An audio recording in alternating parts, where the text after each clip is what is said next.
Matthew 26. When Jesus had finished saying all these things, he said to his disciples, As you know, the Passover is 2 days away, and the Son of Man will be handed over to be crucified. Then the chief priests and the elders of the people assembled in the palace of the high priest, whose name was Caiaphas, and they plotted to arrest Jesus in some sly way and kill him. But not during the feast, they said, or there may be a riot among the people. While Jesus was in Bethany in the home of a man known as Simon the leper, a woman came to him with an alabaster jar of very expensive perfume, which she poured on his head as he was reclining at the table. When the disciples saw this, they were indignant. "Why this waste?" they asked. "This perfume could have been sold at a high price and the money given to the poor." Aware of this, Jesus said to them, Why are you bothering this woman? She has done a beautiful thing to me. The poor you will always have with you, but you will not always have me. When she poured this perfume on my body, she did it to prepare me for burial. I tell you the truth. Wherever this gospel is preached throughout the world, what she has done will also be told in memory of her. Then one of the 12, the one called Judas Iscariot, went to the chief priests and asked, "What are you willing to give me if I hand him over to you?" So they counted out for him 30 silver coins. From then on, Judas watched for an opportunity to hand him over. On the first day of the Feast of Unleavened Bread, the disciples came to Jesus and asked, "Where do you want us to make preparations for you to eat the Passover?" He replied, Go into the city to a certain man and tell him, The teacher says, My appointed time is near. I am going to celebrate the Passover with my disciples at your house. So the disciples did as Jesus had directed them and prepared the Passover. When evening came, Jesus was reclining at the table with the 12, and while they were eating, he said, I tell you the truth. One of you will betray me. They were very sad and began to say to him one after the other, "Surely not I, Lord." Jesus replied, The one who has dipped his hand into the bowl with me will betray me. The Son of Man will go just as it is written about him. But woe to that man who betrays the Son of Man. It would be better for him if he had not been born. Then Judas, the one who would betray him, said, "Surely not I, Rabbi." Jesus answered, Yes, it is you. While they were eating, Jesus took bread, gave thanks and broke it, and gave it to his disciples, saying, Take and eat. This is my body. Then he took the cup, gave thanks, and offered it to them, saying, Drink from it, all of you. This is my blood of the covenant, which is poured out for many for the forgiveness of sins. I tell you, I will not drink of this fruit of the vine from now on until that day when I drink it anew with you in my Father's kingdom. When they had sung a hymn, they went out to the Mount of Olives. Then Jesus told them, This very night you will all fall away on account of me, for it is written, I will strike the shepherd, and the sheep of the flock will be scattered. But after I have risen, I will go ahead of you into Galilee. Peter replied, "Even if all fall away on account of you, I never will." I tell you the truth. Jesus answered, This very night before the rooster crows, you will disown me 3 times. But Peter declared, "Even if I have to die with you, I will never disown you." and all the other disciples said the same.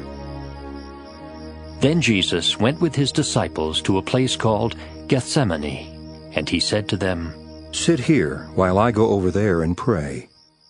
He took Peter and the 2 sons of Zebedee along with him, and he began to be sorrowful and troubled. Then he said to them, My soul is overwhelmed with sorrow to the point of death. Stay here and keep watch with me.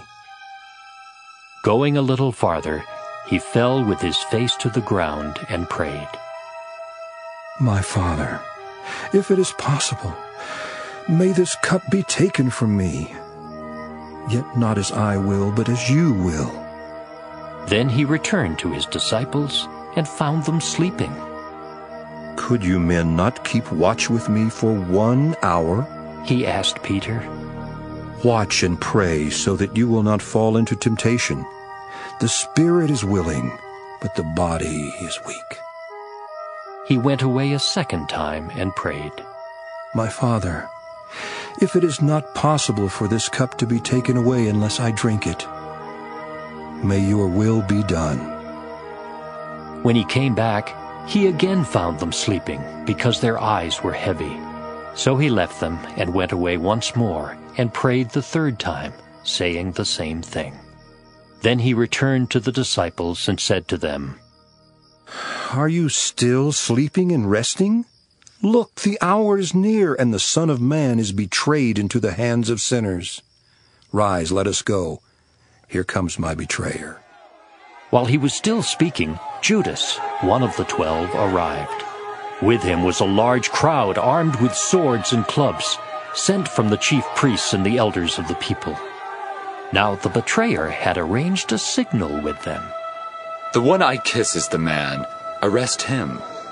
Going at once to Jesus, Judas said, Greetings, Rabbi.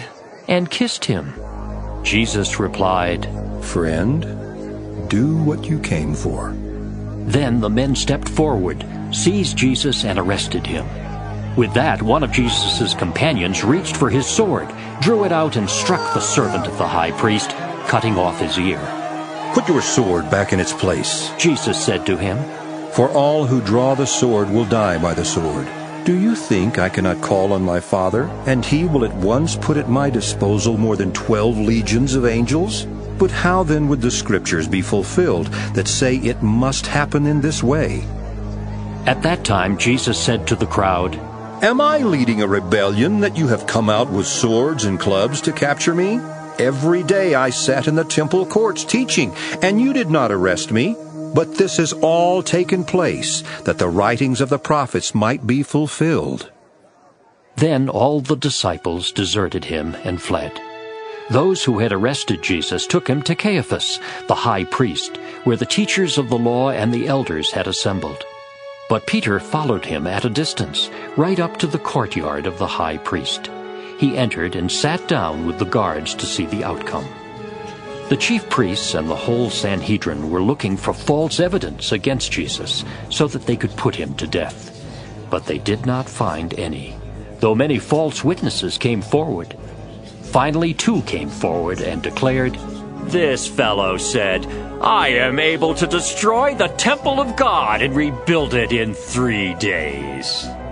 Then the high priest stood up and said to Jesus, Are you not going to answer? What is this testimony that these men are bringing against you? But Jesus remained silent.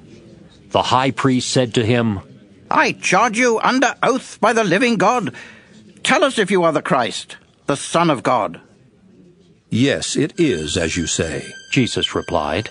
But I say to all of you, in the future you will see the Son of Man sitting at the right hand of the Mighty One and coming on the clouds of heaven. Then the high priest tore his clothes and said, He has spoken blasphemy. Why do we need any more witnesses? Look, now you have heard the blasphemy. What do you think? He is worthy of death, they answered. Then they spit in his face and struck him with their fists. Others slapped him and said, Prophesy to us, Christ. Who hit you? Now Peter was sitting out in the courtyard, and a servant girl came to him. She said, You also were with Jesus of Galilee. but he denied it before them all. I don't know what you're talking about. He said. Then he went out to the gateway, where another girl saw him and said to the people there, This fellow was with Jesus of Nazareth. He denied it again with an oath. I don't know the man. After a little while, those standing there went up to Peter and said, Surely you are one of them, for your accent gives you away. Then he began to call down curses on himself, and he swore to them, I don't know the man.